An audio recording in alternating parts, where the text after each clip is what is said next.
নারী পুরুষের নেই ভেদাভেদ, এই কথাটাই যেন অক্ষরে অক্ষরে পালন করে দেখালেন এই পরিবার। ছেলে নয়, মেয়ের পৈতে দেওয়ার সিদ্ধান্ত নিলেন সিদ্ধান্ত পরিবার।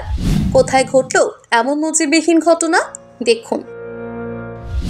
গল্প হলেও সত্যি, পুত্র সন্তানের বদলে এবার কন্যা সন্তানের পৈতে দিয়ে নজির গড়লেন এক পরিবার।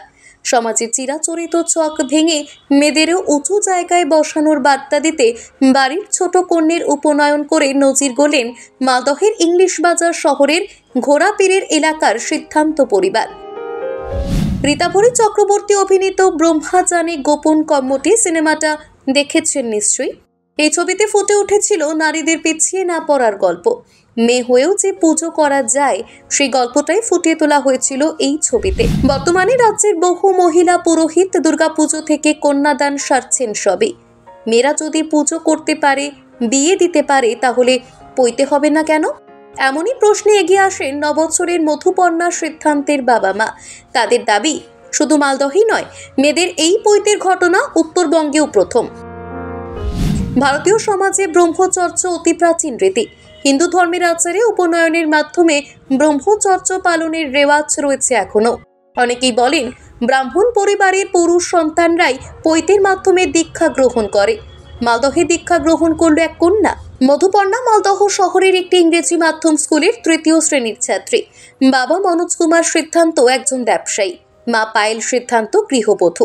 দুই বোনের মধ্যে মধুপর্ণা ছোট, ওর দিদি মধুশ্রী কলকাতায় পড়াশোনা করে। মনোজবাবু বলেন, আমার দুই কন্যের মধ্যে মধুপর্ণা সিদ্ধান্ত ছোট। মেয়ে হওয়ার পর অনেকেই বলেছেন মেয়ে হওয়া ঠিক নয়। আমি সমাজের এই চিন্তাধারা বদলানোর জন্যই এটা করেছি, মেয়ের পৈতে দিয়েছি। তার দাবি, আগে মেয়েদের পৈতে হতো, কিন্তু পরবর্তী সময় মেয়েদের দমন করার জন্যই হোক বা অন্য কোনো কারণেই হোক, মেয়েদের পৈতে বন্ধ করে দেওয়া হয়। আমি মানুষের এই চিন্তাধারা বদল করতে চাইছি। ছোট মেয়ের উপনয়নেই ক্ষান্ত হননি তিনি। সিদ্ধান্ত পরিবারের কর্তা বলেন, ভেবেছিলাম দুই মেয়ের পৈতে একসঙ্গেই দেব, কিন্তু বড় মেয়ে লজ্জা পাচ্ছে, বড় হয়ে গেছে তো, তাই ছোট মেয়ের পৈতে দিয়েছি। এই সমাজের কাছে আমার বার্তা, ছেলে আর মেয়ে দুটোই সমান। পায়েল দেবী বলেন, মেয়ে এখন ছোট, পৈতের সঠিক অর্থ জানে না, তবে দীক্ষার সম্পর্কে ওর 7 বছর বয়স থেকেই অভিজ্ঞতা রয়েছে। পায়েল দেবীর দাবি, বৈদিক যুগে ছেলে এবং মেয়ে দুজনেরই পৈতে হতো। মেয়েদের দমিয়ে রাখতে একসময় তাদের পড়াশুনো, পৈতে বাইরে বেরোনো বন্ধ করা হয়েছিল।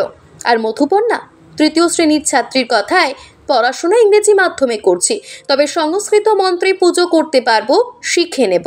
বাড়িতে অনুষ্ঠান হয়েছে, পুজো হয়েছে, যজ্ঞ হয়েছে, বন্ধুরা এসেছিল, আনন্দ করেছি।